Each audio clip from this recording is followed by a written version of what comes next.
नमस्कार, आप देख रहे हैं ABC 24 का खास बुलेटिन सिटीलाइट और मैं हूं आपके साथ सृष्टि पांडे। तो चलिए खबरों का रुख करते हैं और इस वक्त राजधानी रायपुर से बड़ी खबर सामने आ रही है, जहां सीएम विष्णुदेव साय दिल्ली के लिए रवाना हो गए हैं। कल पीएम मोदी और अमित शाह से वो मुलाकात करेंगे। मंत्रिमंडल विस्तार पर चर्चा हो सकती है। बीजेपी राष्ट्रीय अध्यक्ष JP नड्डा से भी मुलाकात कर सकते हैं। केंद्रीय मंत्रियों से मुलाकात हो सकती है।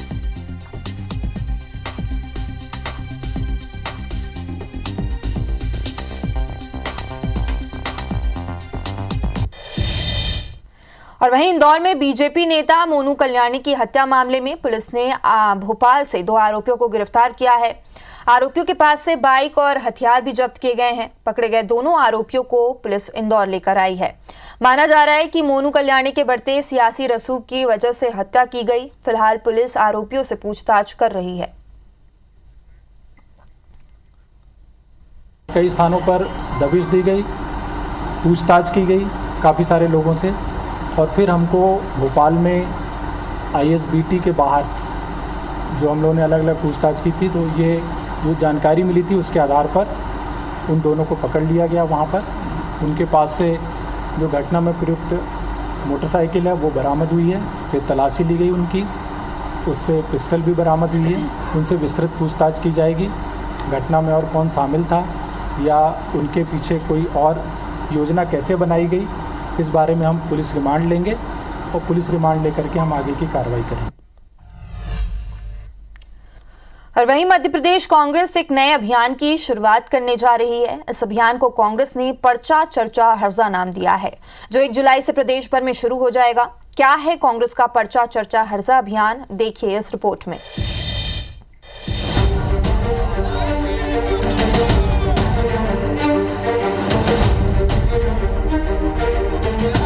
नीट, नेट, UGC, PG इन सभी एग्जाम्स के पेपर लीक होने के बाद जहां एक तरफ MP की राजनीति में सियासी उबाल आ रहा है, तो वहीं कांग्रेस इस मुद्दे को लेकर जनता के जहन में पक्की छाप छोड़ने की तैयारी कर रही है।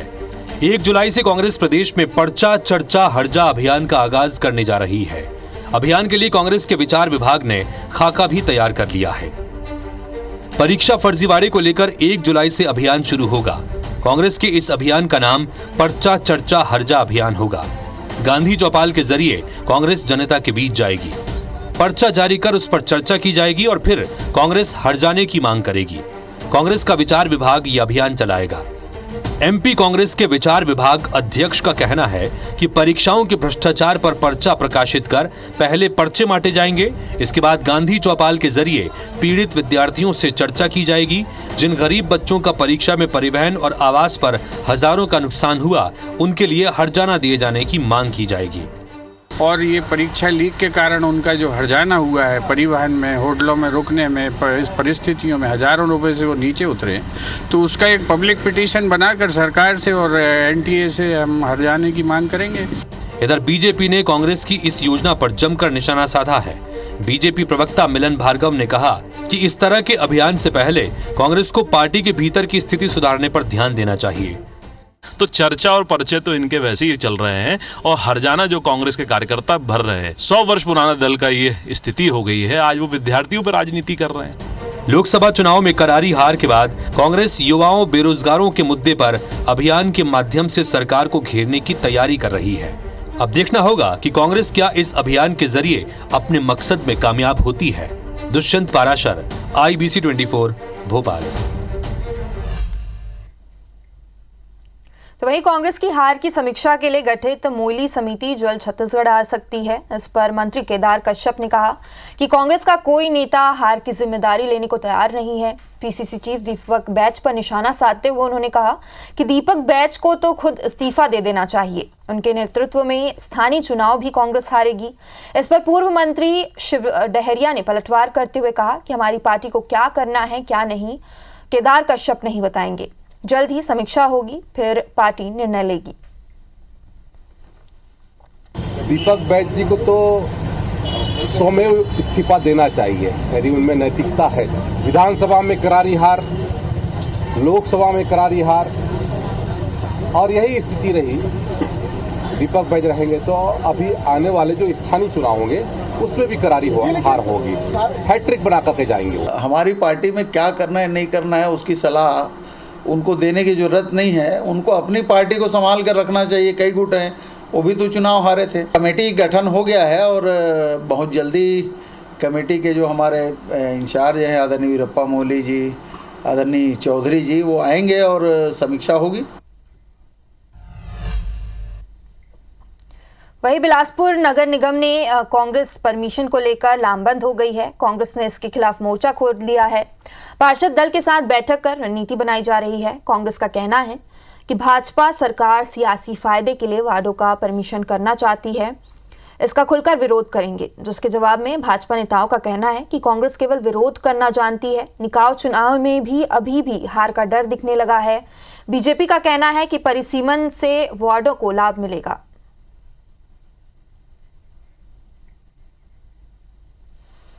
कि जहां कांग्रेस के पार्षद जीतते आए हैं उनके वार्डों को यदि काट कर दूसरे वार्डों में मिलाकर सिर्फ द्वेष की भावना से किया जाएगा तो उसका हम विरोध करेंगे।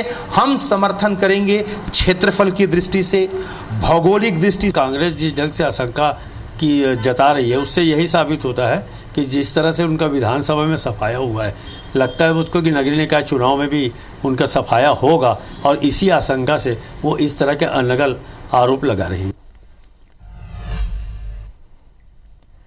वहीं रानी दुर्गावती के 461वें बलिदान दिवस के मौके पर सीएम डॉक्टर मोहन यादव जबलपुर पहुंचे, जहां उन्होंने वीरांगना रानी दुर्गावती की समाधि पर पुष्पांजलि अर्पित की। उन्होंने कलाकारों के साथ ढोल भी बजाया। सीएम मोहन यादव ने कहा कि रानी दुर्गावती ने मुगलों से लोहा लिया था। आने वाली पीढ़ी रानी दुर्गावती के जीवन से प्रेरणा ले सके, इसके लिए एमपी सरकार कदम उठा रही है। रानी दुर्गावती के नाम पर 5 लाख रुपए का पुरस्कार भी देने का काम राज्य सरकार कर रही है। डॉक्टर मोहन यादव के साथ आदिम जाति कल्याण मंत्री विजय शाह, पीडब्ल्यूडी मंत्री राकेश सिंह समेत बीजेपी विधायकों ने रानी दुर्गावती की शहादत को नमन किया।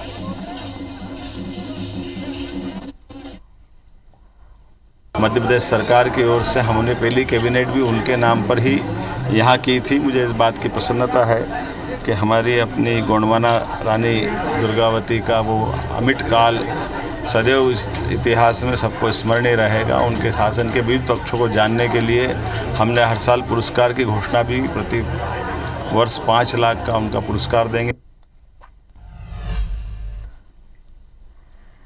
तो वीरांगना दुर्गावती गोंडवाना की महान रानी मानी जाती है। उनके 461वें बलिदान दिवस के मौके पर जबलपुर में उनका पुण्य स्मरण समारोह आयोजित किया गया। वेटनरी कॉलेज मैदान में आयोजित कार्यक्रम में मुख्यमंत्री डॉक्टर मोहन यादव शामिल हुए। कार्यक्रम के दौरान मुख्यमंत्री डॉक्टर मोहन यादव ने रानी दुर्गावती को श्रद्धांजलि दी। श्रद्धांजलि देते हुए उन्होंने ऐलान किया कि मुख्यमंत्री ने ऐलान किया कि जबलपुर में डुमना एयरपोर्ट और शहर में बन रहे प्रदेश के सबसे बड़े फ्लाईओवर का नामकरण रानी दुर्गावती के नाम पर किया जाएगा। सीएम डॉक्टर मोहन यादव ने यह भी ऐलान किया कि रानी दुर्गावती के नाम पर जबलपुर से मंडला के बीच एक रानी दुर्गावती के नाम पर स्पोर्ट्स स्टेडियम बनवाने का भी काम किया जाएगा। अपने संबोधन में सीएम ने कहा कि जबलपुर मौजूद गोंडवाना कालीन ताल तालाबों का शासकीय निधि से संरक्षण संवर्धन करवाने की भी घोषणा की है।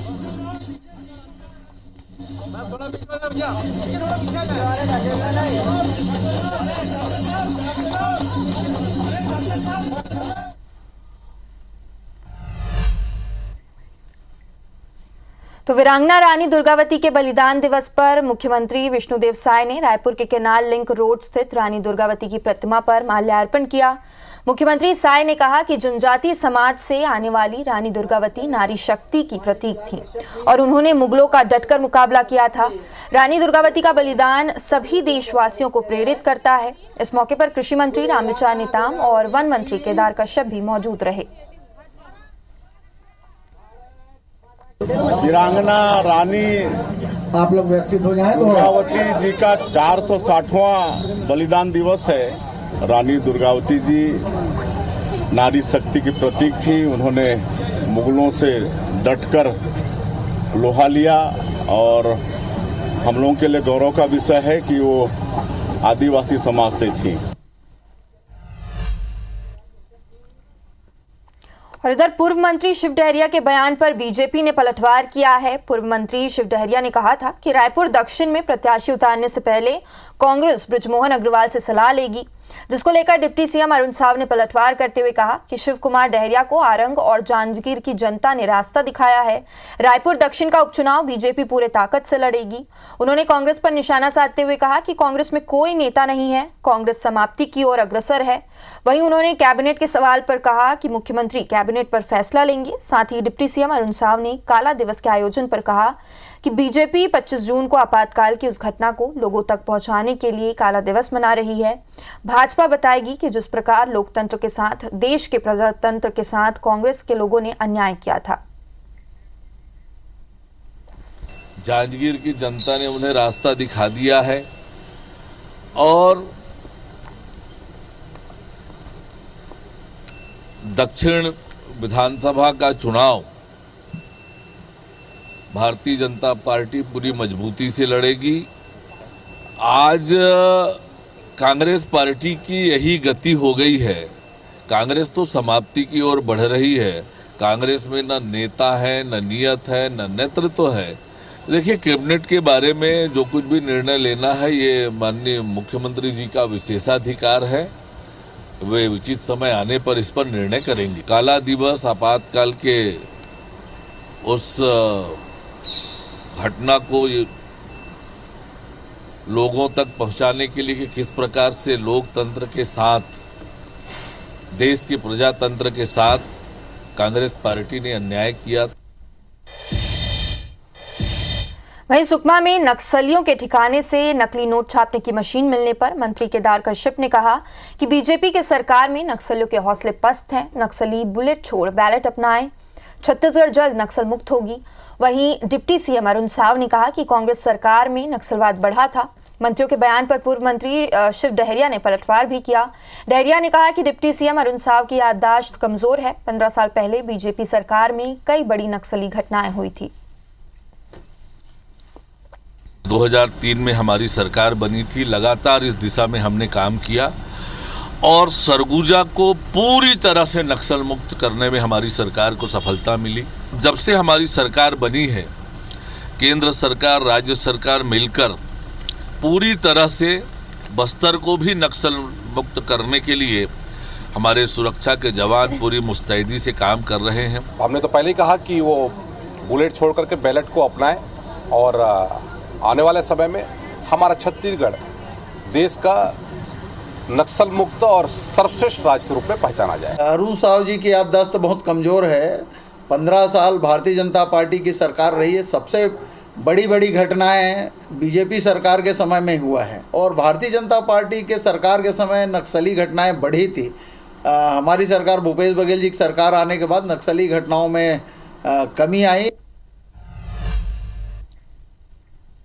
तो वही विधानसभा और लोकसभा चुनाव में बेहतर नतीजे के बाद छत्तीसगढ़ बीजेपी मतदाताओं का आभार जताएगी। इसके लिए 27 जून से 14 जुलाई तक मतदाता अभिनंदन समारोह किया जाएगा। प्रदेश की सभी 90 विधानसभा क्षेत्रों में ये कार्यक्रम आयोजित होगा, जिसमें मुख्यमंत्री, सांसद, विधायक और प्रदेश पदाधिकारी शामिल होंगे। इसी के साथ भाजपा 25 जून को पूरे प्रदेश में आपातकाल का काला दिवस मनाने जा रही है। इसमें मुख्यमंत्री विष्णुदेव साय, डिप्टी सीएम अरुण साव, विजय शर्मा समेत सभी मंत्री, विधायक और प्रदेश पदाधिकारी हर विधानसभा में आयोजित कार्यक्रम में शामिल होंगे।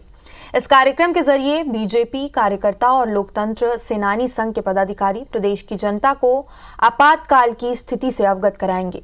मुख्यमंत्री विष्णुदेव साय ने 25 जून को लोकतंत्र सेनानी संघ के पदाधिकारियों को भोजन पर आमंत्रित किया है, जहां उनका सम्मान किया जाएगा। बीजेपी ने इस कार्यक्रम पर कांग्रेस ने तंज कसा है।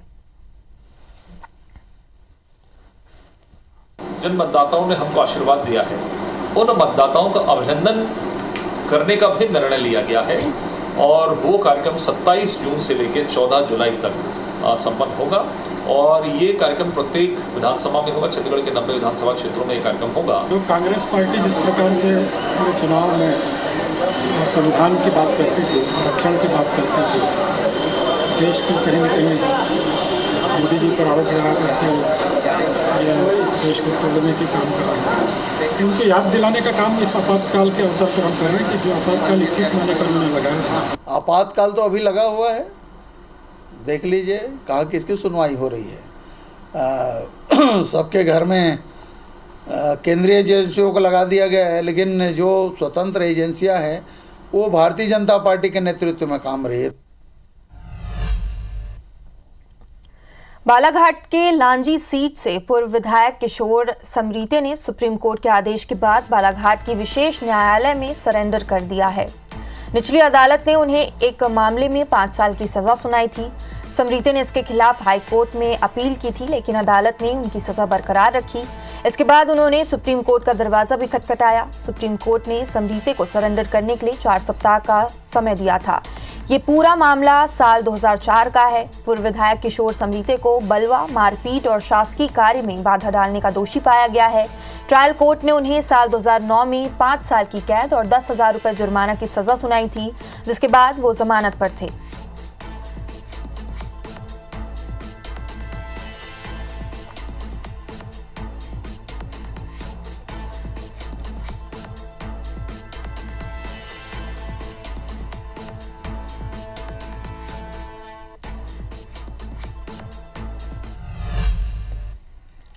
और इधर छत्तीसगढ़ की रायगढ़ पुलिस ने बैंक में फर्जी अकाउंट खुलवाने वाले गिरोह के 4 सदस्यों को गिरफ्तार कर लिया है। आरोपियों में 2 बैंक कर्मचारी और 2 स्थानीय एजेंट शामिल हैं।